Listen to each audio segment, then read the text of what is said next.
our school administration and management, staffs, our fellow faculty, and of course, to all students and parents who are here today.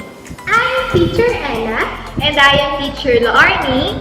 And today, we are celebrating Speech Revo for English Week with a theme, Enhancing Communication Skills Amidst Pandemic.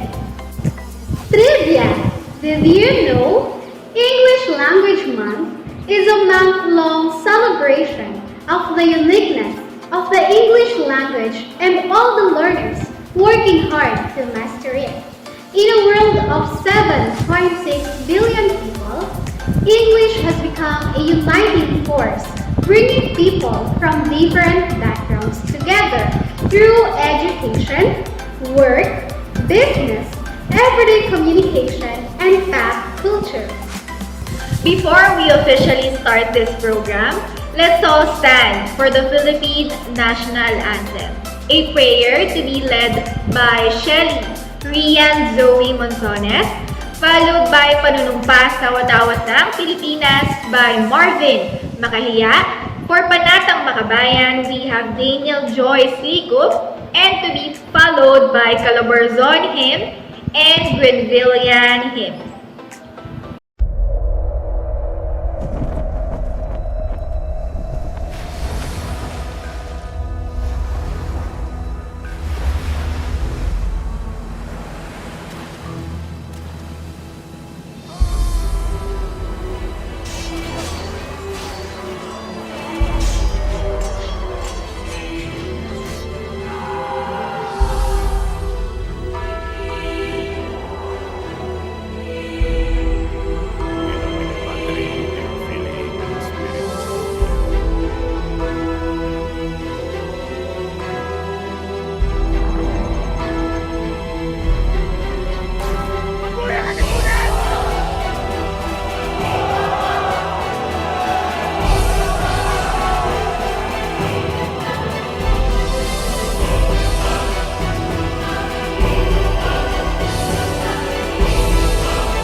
Mga kababayan, ang pambansang awit ng Pilipinas. Kayang magiliw, telas ng silanganan, alam ng puso, sa dikit mo'y bumay. Lupang hinirang, kuya ka ng magiting, sa manlulupin, di ka pasisingil, sa nagatak tutok sa simoy at sa langit mong pagaw, ay hinatang tulad awit sa pagkayang minamahal. Ang isang ng matawad mo'y tagumpay na nagtitindig, ang bituin at araw niya kailan pang ay di magtitindig. Lumalang araw ng walhaging pagsinta, buhay langit sa piling mo. Ang inigaya ng pagkay mga amin, ang mamatay ng dahil sa'yo.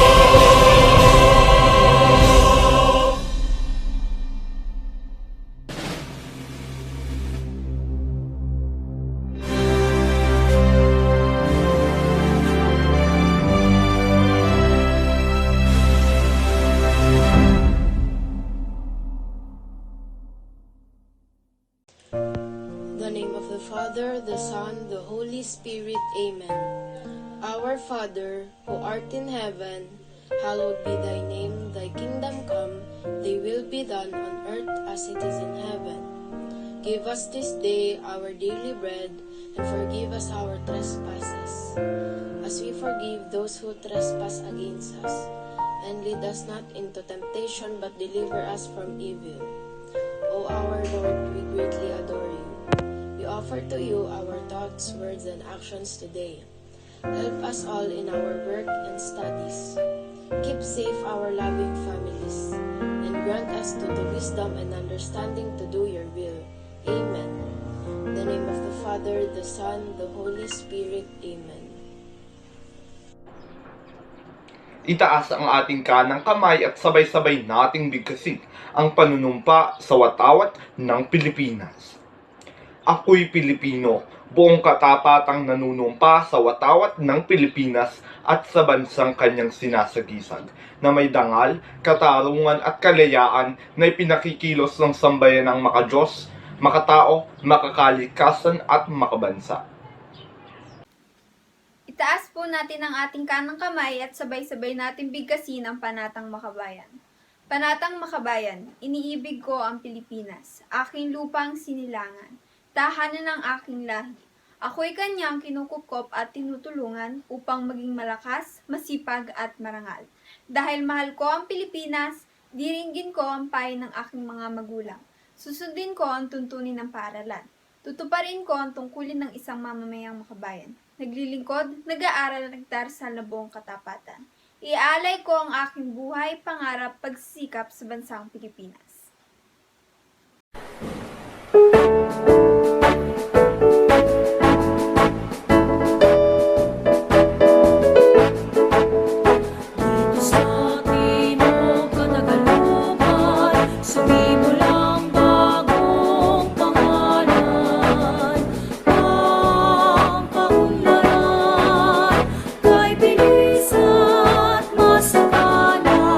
Lahat kami may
to our school administrator, Mrs. Nora Cortez, to our school directress, Mrs. Sinaida G. Tosino, to our elementary principal, Mrs. Lorena Colonian, to the OIC of the elementary department, Mrs. Anjanette Montejo, to the ever hard-working faculty members of Greenville Academy, Greenvillians, parents, guardians, and to all of the viewers of today's event, a pleasant afternoon to all of you. This event reminds us of how we can still strive for excellence even in this time of pandemic. It is an excellent time to think about how we can improve our English. Now, I want you to focus on the word improve. Of course, every day you have the chances to improve your English. How? So through writing, reading, speaking, and listening. We are in the country where we use English as our second language.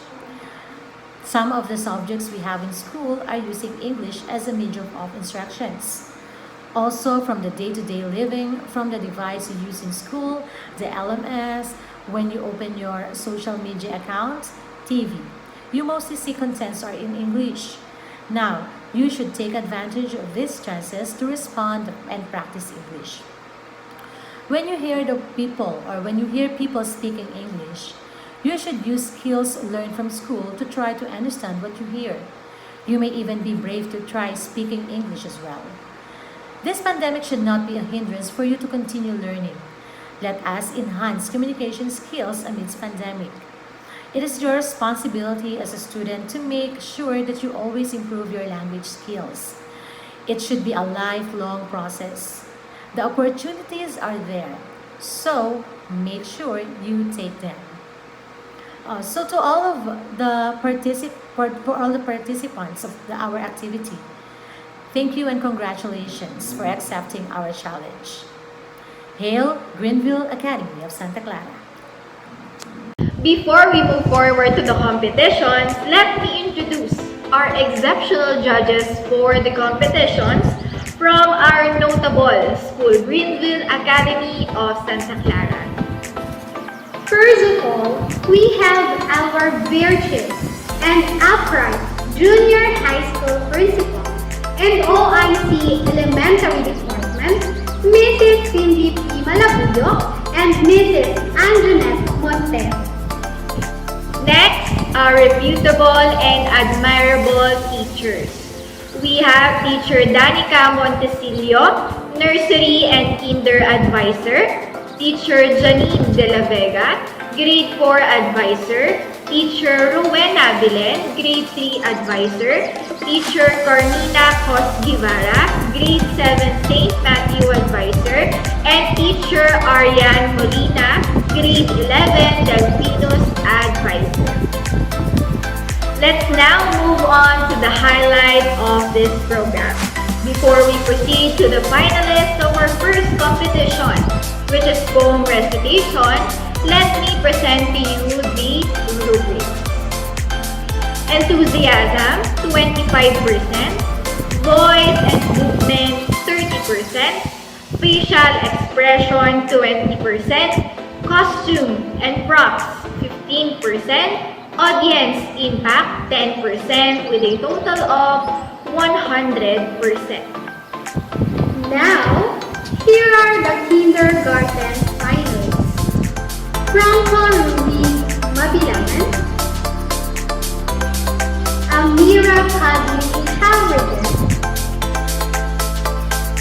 Caleb Murphy Malunay, James Liam Casco, Marcus Priam Evelio, Charlene P.L. Padilla, Natija Marcel Velasco, Zia Mylen De La Torre, Margaret Malvicino, Aliyah Burnett Mil, Tiana Zairio Dun. In poem recitation competition, third place, Leticia Marthel Velasco. The moon is white, the clouds are blue, the sun is yellow, the trees are brown, the leaves are red when falling. Second place, Zia Mailen de la Torre. When falling down, the sun sets orange, the air is clear. What a cool forward we have. First place, Amira Kadli Howard. The sun sets orange. The air is clear. What a colorful world we have right here. Next, creative storytelling competition. And to help our judges to decide, here's the rubrics for creative storytelling competition. Puppet design and construction, 40%. Puppet performance and speaking expression, 30%. Puppet movement, 20%. Audience engagement, 10%. With a total of 100%. And now, let's move on to our primary skill in creative storytelling. Here are the grade 1 finalists. Francesca Gwen, Austria. Yvain Amanda Bernardino. Fritzy Emmanuel Manzo. James Hazelbert Lumbao. Grayan Romina Lia. For grade 1 creative storytelling competition. Third place, Fritzy Emmanuel M. Manzo. 1, 2, 3. Forest. His great head resting on his paws. A timid little mouse came upon him unexpectedly, and in her fright and haste to get away, ran across the lion's nose. Roused from his nap, the lion laid his huge paw angrily on the tiny creature to kill her. "Spare me," begged the poor mouse. "Please let me go, and someday I will surely repay you." The lion was much amused to think that a mouse could ever help him. But he was... Second place, Graham Romina O. Diaz. The Lion and the Mouse. A lion lay asleep in the forest, his great head resting on his paws. A timid little mouse came upon him unexpectedly, and in her fright and haste to get away, ran across the lion's nose.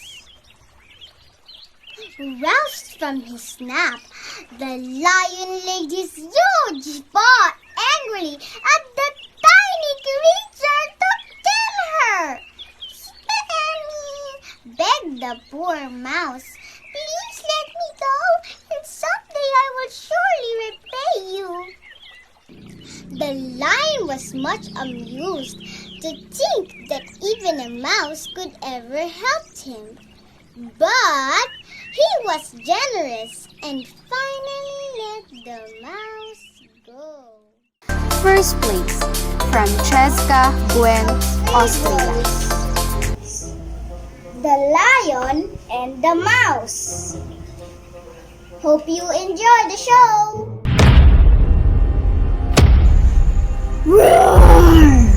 I am the king of the jungle. I am big and fierce. I am the mightiest of them all. Roar!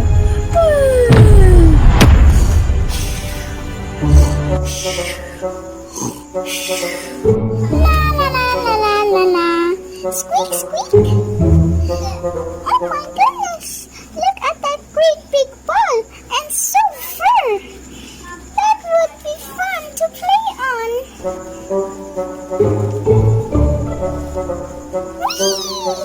Whee! The lion rose from his nap. Roar! Who's the one disturbed me on my sleep? Squeak, squeak. Here are the grade 2 finalists. Luke Adam Austin, Marcus Hebrew Ebreo, Ana Melia Canibas, Elisha Bernice Hernandez, Maxine Lucas. For Grade 2 Creative Storytelling Competition. Third place, Elisha Bernice I. Hernandez. The frog and the mouse. A young mouse in search of adventure. Squeak, squeak, squeak. Was running along the bank of a pond where lives a frog. Rabbit, rabbit. When the frog saw the mouse, he swam to the bank and croaked. Rabbit, rabbit, won't you pay me a visit? I can promise you a good time if you do. Rabbit, rabbit. The mouse did not need much coffee, for he was very anxious to see the world and everything in it. But though he could swim a little, he did not dare risk going with the pond without some help. The frog had a plan.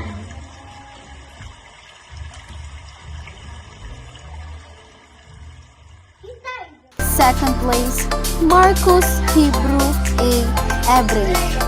I am here to tell you a story about the frog and the mouse. Hope you like it. The frog and the mouse. A young mouse in search of adventure was running along the bank of a pond where lived a frog. When the frog saw the mouse, he swam to the bank and croaked, "Won't you pay me a visit? I can promise you a good time if you do." The mouse did not need much coaxing, for he was very anxious to see the world and everything in it. But though he could swim a little, he did not dare risk going into the pond without some help. The frog had a plan. He tied the mouse's leg to his own with a tough weight. First place, Ana Melia J. Canubas. Today I will tell you a story about the frog and the mouse. Are you ready to listen? The frog and the mouse.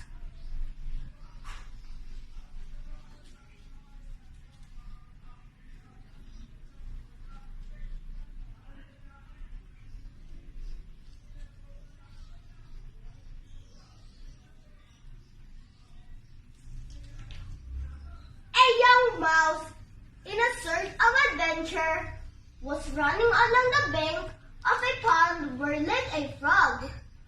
When the frog saw the mouse, he swam to the bank and croaked, "Won't you pay me a visit? I can promise you a good time if you do." The mouse did not need much coaxing, for he was very anxious to see the world and everything in it. But though he could swim a little, Here are the Grade 3 finalists.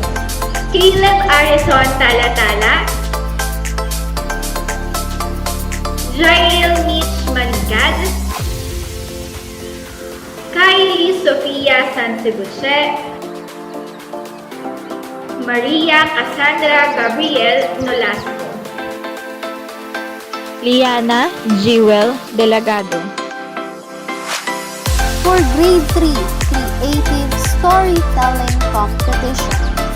Third place, Jairil Mitch M. Malika. A town mouse once visited a relative who lived in the country. For lunch, the country mouse served wheat stalks, fruits, and acorns, with a dash of cold water for drink. The town mouse ate very sparingly, nibbling a little of this and a little of that. And by her manner, making it very plain that she ate the simple food only to be polite. After the meal, the friends had a long talk. Or rather, the town mouse talked about her life in the city, while the country mouse listened. They then went to bed in a cozy nest in the hedgerow, and slept in quiet and comfort until morning. In her sleep, Second place, Kylie Sofia G. Sanseduce. Mouse. A town mouse once visited a relative who lived in the country. For lunch, the country mouse served wheat stalks, roots, and acorns with a dash of cold water for drink. The town mouse ate very sparingly, nibbling a little of this and a little of that, and by her manner, making it very plain that she ate the simple food only to be polite. After the meal, the friends had a long talk, or rather, the town mouse would talk about her life in the city, while the country mouse listened. They then went to bed in a cozy nest in the hedgerow, and slept in quiet and comfort until morning. In her sleep, First place, Maria Cassandra Gabriel B. For Nolasco. lunch, the country mouse served wheat, stalks, roots, and acorns with a dash of cold water for drink. Town mouse ate very sparingly, nibbling a little bit of this and a little bit of that, and by her manner, making it very plain that she ate the simple food only to be polite. After the meal, the friends had a long talk. Or rather, the town mouse talked about her life in the city, while the country mouse listened. They went to a cozy nest in the hedgerows and slept in quiet comfort until the morning.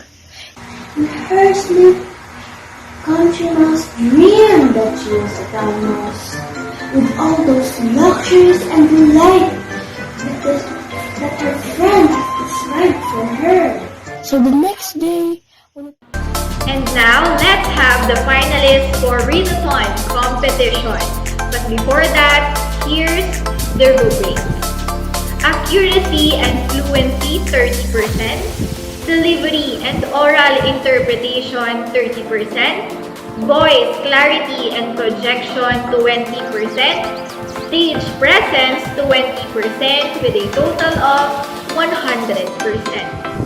Here are the grade 4 finalists. Art Jacob Figueres, Sabella Cabrera, Alessandra Ruiz Cesardo, Francesca Viviana Luna. Grade 4 Readathon Competition. Third place, Art Jacob G. Tegela. names and tales. The wolf had the fox with him. Whatsoever the wolf wished that the fox was compelled to do, for he was the weaker, and he would gladly have been rid of his master. It chanced that once as they were going through the forest, the wolf said, "Red Fox, get me something to eat, or else I will eat you yourself." And the fox answered, "I know a farmyard where there are 2 young lambs. If you're inclined, we will fetch one of them." That suited the wolf, and they went thither, and the fox stole the little lamb, took it to the wolf, and went away. The wolf devoured it, but was not satisfied with one. He wanted the other as well, and went to get it. But as he did it so clumsily, the mother of the little lamb heard him, and began to cry out terribly, and to bleat so that the farmers came running there. Second place, Francesca Brianna D. Luna. The Wolf and the Fox. Grimm's fairy tales. The wolf had a fox with him, and whatsoever the wolf wished that the fox was compelled to do, for he was the weaker, and he would gladly have been rid of his master. It chanced that once as they were going through the forest, the wolf said, "Red Fox, get me something to eat, or else I will eat you yourself." Then the fox answered, "I know a farmyard where there are 2 young lambs. If you are inclined, we will fetch one of them." That shrieked the wolf, and they went thither. First place, Alessandra Reese B. Fesariton. Grimm's fairy tales. The wolf had a fox with him, and whatsoever the wolf wished that the fox was compelled to do, for he was the weaker, and he would gladly have been rid of his master. It chanced that once as they were going through the forest, the wolf said, "Red Fox, get me something to eat, or else I will eat you yourself." Then the fox answered, "I know a farmyard where there are 2 young lambs. If you're inclined, we'll fetch one of them." That suited the wolf, and they went thither. And the fox stole the little lamb, took it to the wolf, and went away. The wolf devoured it, but was not satisfied with one. He wanted the other as well, and went to get it. But as he did it so clumsily, the mother of the little... Here are the grade 5 finalists. Renz Matthew Mabilangan, Ayeka May Chavez, Luis J. Chosas, Kylie De La Vega. For grade 5, readathon competition. Third place, Ayeka May B. Chavez. While the word to him said, to her he said, "Very well, we will hire you." Her got to work in no time. First, we need to gather materials for a house. I'll do the hard work of planning while you simply get the sticks and vines and grasses. Hare sat down and folded his broth thoughtfully. Then spent the day searching and lifting and carrying materials. At last, he had gathered all the sticks and vines and grasses he could possibly need. He sat down for a rest. "Oh, don't stop now!" Hare exclaimed. "You are making so much progress." Lion frowned at Hare. "It's your turn to work," he said. "I brought the materials. Now build my house." "Your Majesty, I am only a servant." Second place, Kylie S. De La Vega. When Hare came to Lion looking for a job, "Your Majesty, right here." Lion looked up lazily. You are the king of beasts, are you not? Asked Hare. We are, Lion responded. Then live like a king, suggested Hare. Let's build a house. We can live there together and I can serve you. I could use a servant. Lion murmured to himself. To Hare he said, Very well, we will hire you. Hare got to work in no time. First, we need to gather materials for a house, he said. I will do the hard work for planning. You simply get the sticks and vines and grasses. Hare sat down and furrowed his brow thoughtfully. Lion spent the day searching and lifting and carrying materials. At last, he had gathered all the sticks and vines and grasses he could possibly. First place, Louise Jane M. Chozas. You simply get the sticks and vines and grasses. Hare sat down and furrowed his brow thoughtfully.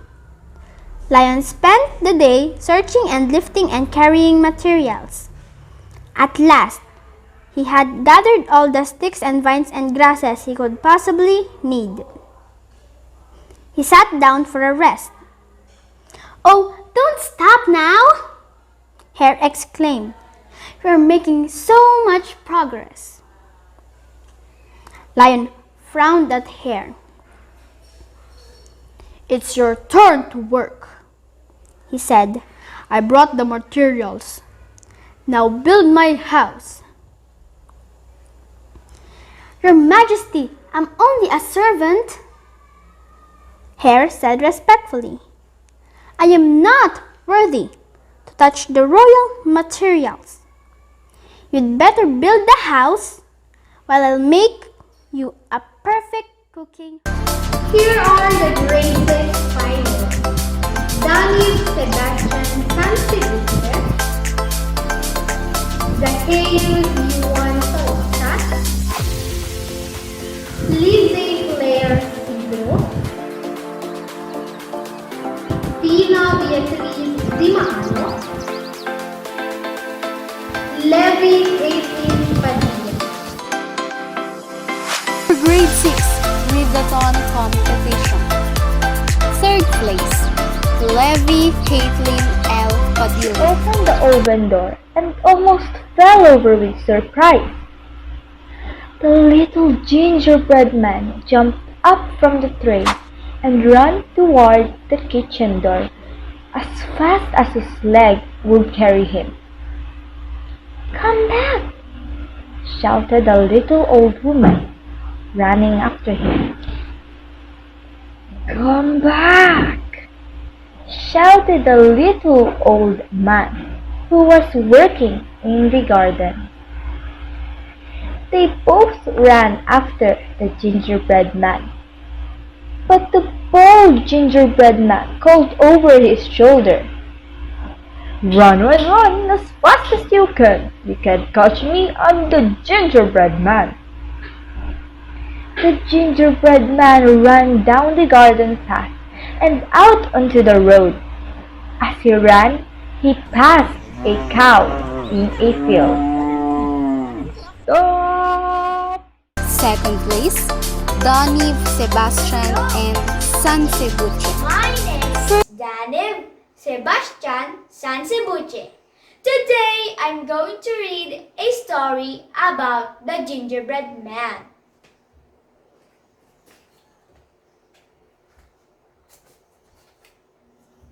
Once upon a time, a little old man and a little old woman lived in a cottage in the country. One day, the little old woman made some gingerbread cookies.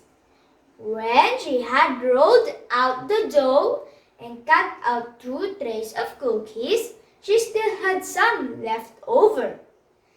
I will make a little gingerbread man, she said to herself, as a surprise for my husband. So, she cut out the shape of a gingerbread man. She gave him 3 buttons and two eyes made. First place, Fina Beatriz A. Dimiano. Hi! Good day, everyone! This is Phoebe. Today, I'm going to take you to a magical place of fantasy and wonder, where you can let your imagination fly. So strap in, guys, and let's go! I'm gonna take these babies with me. Whoa! Check out that house! Now all I need is something to sit on. Cool, isn't it?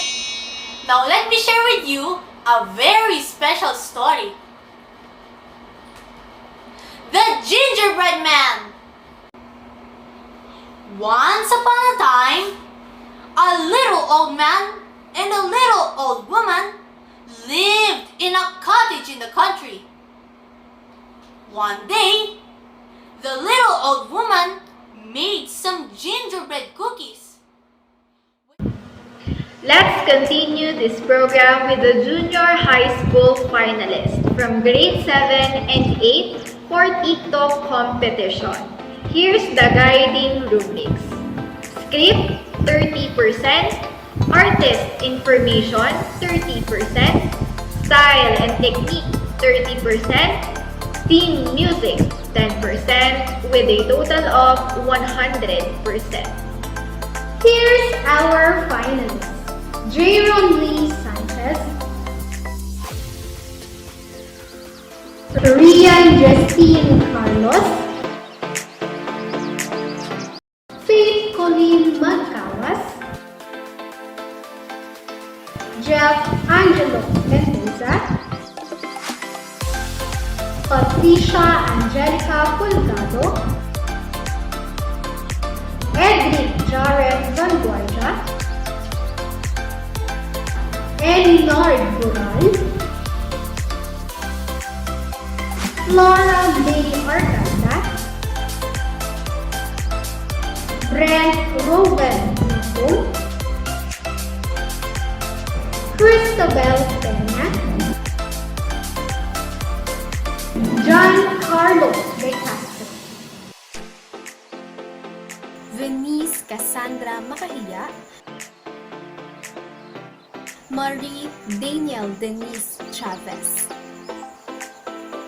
Now, let me announce the winners for TikTok competition. Third place, Elinor Gural. Hey there listeners, my name is Ellie and you're with me all the way until 4 p.m. today. It's 2:36 p.m. right now. So we all know that our frontliners is public-facing jobs who face a variety health risks in this global crisis. So our next perspective on good music, let's make beautiful music together. Let the music take you away. That this sounds brings harmony to the world. The life goes on by most. Second place, Edric Jared Vanguardia. I'm Edric, and you'll be with me as long as the life goes on. But before we dive into the tunes, here are quick reminders on how to stay healthy amid this pandemic. And this is also for our dearest frontliners. In this way, we can help them reduce the infections of COVID-19.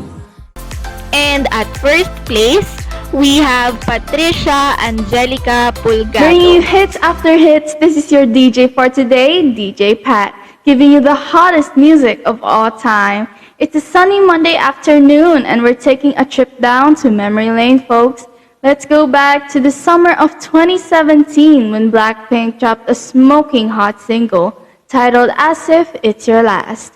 But get this, after this sound clip, I would just like to dedicate a moment of appreciation to our frontliners. Sounds good?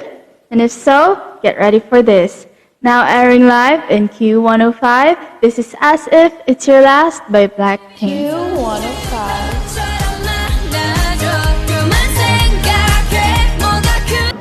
Let's now move on to the grade 9 and 10 competition, Advocacy Campaign. Before we name the finalists, here's the rubrics. Content accuracy, 40%. Persuasiveness of the speech, 30%. creativity 15%, and originality 15% with a total of 100%. Here's the finalists. Hannah J. Safiera,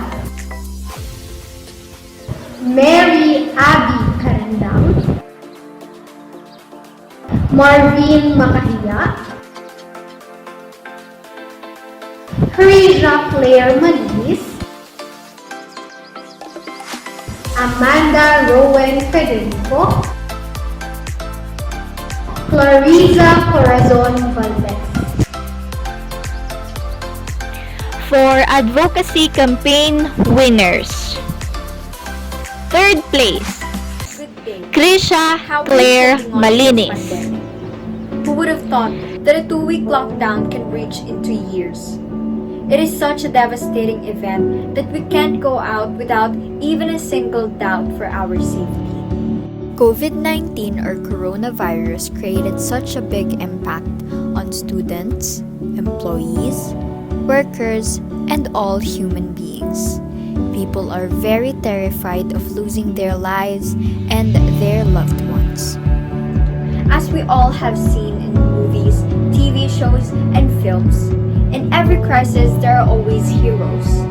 In this COVID crisis, we also have our real-life heroes. They are called our frontliners. Second place, Clarissa Corazon Valdez. As time passes, the number of COVID-19 cases here in the Philippines keeps on getting higher. More than 38,000 deaths nationwide and 4.55 million worldwide.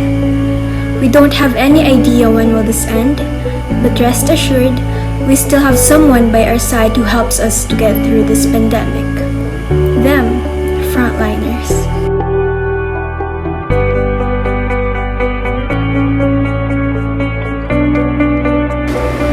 Not all heroes wear capes, and that's a fact. Because nowadays, those we consider heroes wears personal protective equipments, military or police uniforms, and lab suits. They are risking their lives for the sake of many people, even though some of them are away from their families, friends, and loved ones. So to all our frontliners, we sincerely thank you for all the things that you've done for us. The time, effort, and hard works. Thanking you alone isn't enough. And at first place, we have a tie. Mary Abby Karandang. Metro Manila shall be suspended beginning One March of the 15, biggest 2020. problem na na-encounter ko ngayon as a frontliner is safety of myself and safety of my Ganoon family. kahanda ang ating mga teachers sa pagbabagong ito, but as a teacher, kailangan natin ma-adapt. The lockdown has been in effect in our country for more than a year. We've been through a lot of adversity, upheaval, and loss. We only spend our time at home, but it has never been easy.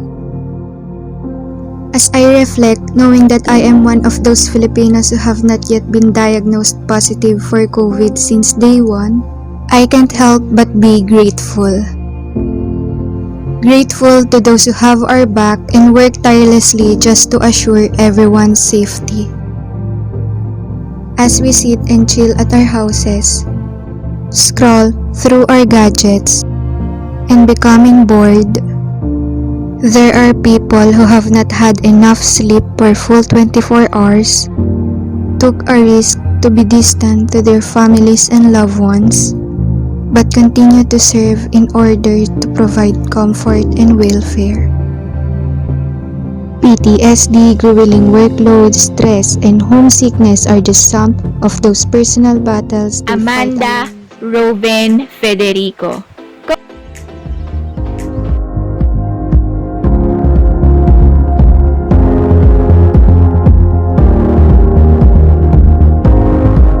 As a grade 9 student, I admit that it's really hard to survive in this time of crisis. So, to all the healthcare workers, frontliners, who risk their lives in order to save others, a big salute to you all. The pandemic has been really hard, but we can embrace lessons learned and get inspired to move forward. One day, we will get through this. Coronavirus. Enhanced community quarantine. No face-to-face. Positive cases. Kailangan na kayong magpa-swab test. Pagay araw-araw. Sometimes I lay under the moon. Since the coronavirus outbreak, they have not only experienced the gratification of healing patients and saving their lives, but have also lost many battles along the way.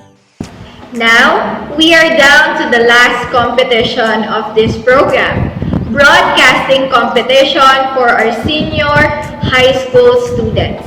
Let me present to you first our guiding rubrics. Script and production, 30%. Delivery and presentation, 30%. Style and technique, 30%. Impression and impact, 10%. With a total of 100%. Coming from grade 11 and 12, here's our finalists. Rina Dayan Belen, Kyla Angela Malvesino, Daniel Joyce Lipo, Rodney Cyrus Centeno, John Rafael Guevara, Antoinette Carla Acosta, Mariel Cataka. For broadcasting competition winners. Third place, Rina Dayan Belen. A very good day, Luzon, Visayas, and Mindanao. I am Rina Dayan Belen, unfolding the verity and mirroring the society. This is Pilipinas Daily. The first ever COVID-19 case in the Philippines was identified last January 2020, and it's almost 1.5 years since we're all stuck in our homes, unable to socialize and be human. While we're all doing our part, staying at home, there are people who sacrifices their own lives for the safety of their fellow countrymen, our very own frontliners. And we want to tell you that the moment you accept the call of nation, you became our heroes. And your sacrifices go beyond the call of duty. We applaud your effort and dedication to serve and save us in this pandemic. To all the police and army who ensures our safety, to all the doctors and nurses who healed us from this virus, and to all the central service providers, thank you. Thank you for being brave when we're all scared for our own lives. Thank you for not giving up and for fighting this COVID-19 virus. And today, as we pay tribute to our modern day... Second place, John Rafael Guevara. Good afternoon. It is September 18, 2021, Saturday, 3 p.m. I am John Rafael Guevara and you're watching Live News. Filipinos pay tribute to frontliners on National Heroes Day. On August 30, 2021, Filipinos recognizes healthcare workers and other frontliners as new heroes as they help the country's battle against the COVID-19 pandemic. The new heroes includes health workers, uniformed personnel, government employees, and frontliners in essential industries.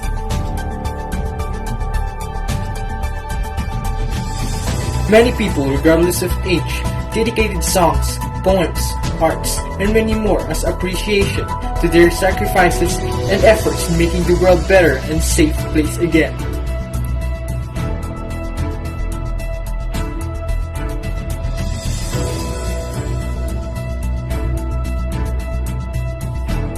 President Rodrigo Duterte also paid tribute to the selfless sacrifices of the frontliners on a commemoration of National Heroes Day in Taguig City. And at first place, we have Daniel Joyce Leco.